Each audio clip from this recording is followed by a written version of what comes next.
We have reached championship weekend in girls high school hoops, and the crown in Vermont's top division was on the line on Friday night. Over to Patrick Gym, number 2 Rutland girls seeking their first D1 basketball title since 2005. Top seed MMU looking for their first solo crown ever after sharing the four-way title in the COVID-shortened 2020 tournament.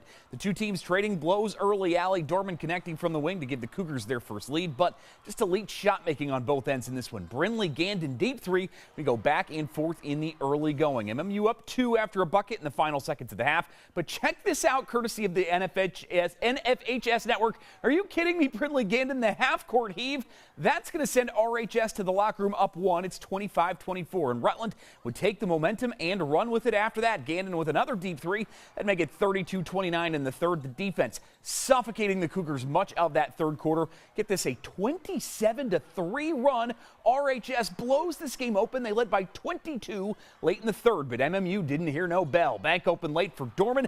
That cuts it to 13 early fourth. The Dorman steal then leads to a transition bucket for Morgan Campbell to cut the deficit to 2. And Campbell is going to cap a 26-3 spurt of MMU's own. The Cougars roaring back to take the lead with 2 minutes to go. Rutland regains the edge with 3 free throws, but Dorman getting out in transition to tie the game at 60 with 28 seconds left. RHS one final chance to win it, but MMU comes up with their 17th steal of the contest. Mesa Long pushing to Campbell, and who else but Allie Dorman with the biggest shot in Cougar girls basketball history.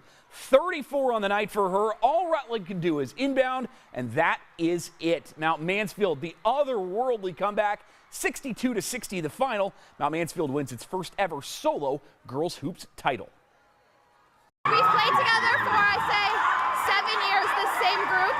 I think we just really know how to play with each other, and we go in at half, we never get flustered. We're just helping each other out. We're creating history here today. This is a legacy. I would do it with nobody else, really. The boys are a week behind the girls. Number 4 MSJ, 5th-seeded Twin Valley in a D4 hoops quarterfinal on Friday. Mounties on the move in the third. Gavin Trainer feeding his brother, Arthur. How about the spin move to the bucket? Draws the foul, and he connects as well. The Wildcats, though, in control in the fourth. Steve Oyer creating some space to get to the post. Count it plus the foul. Then later in the quarter, the Twin Valley brothers connecting. Braden Brown, the drive and kick to Landon Brown. The Wildcats win this one 77-62. They're going to get Twinfield Cabot in the semis in Barry. Across town, 7th-seeded Danville making the trek to take on 2nd-ranked West Rutland. Quick start for the visitors in this one. Cole Gennard, nice spin, soft touch for the finish. Bears jumping out to the 5-2 lead. Westside, though, going on an 11-point run, including the big corner 3 from Joey McKirker. Bears able to get a few stops to start the second to close the gap. Landon Fournier nailing a downtown triple to make it a 3-point game. Tie game later in the second. Peter Guay, the give and go, nails the post fadeaway to take the lead back. The Golden Horde moving on to Barry with the close 48-46 win. Rivalry time in Williamstown. The Blue Devils welcoming in Northfield with the spot in the semifinals on the line in D4 as well. Northfield taking an early lead.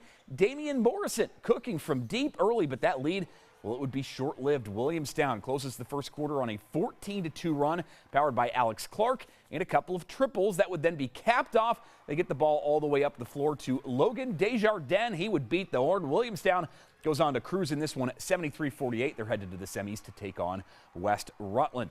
Just a quick drive over to Kreitzberg now. Milton in U32 doing battle in the D2 boys hockey quarterfinals. Lots of early scoring in this game. Raiders on the board first. Ethan Neese going inside. That would make it 1-0 in favor of U32. And they would double it up later in that first period. How about the move by Jack Scribner to get in front? Deposits at 5-0. Raiders in front 2-0. Milton would get one back. We're still in the first period here, folks. Off the missed shot, Brody Rock firing home one-timer to cut into the deficit, but U32 pulls away down the stretch.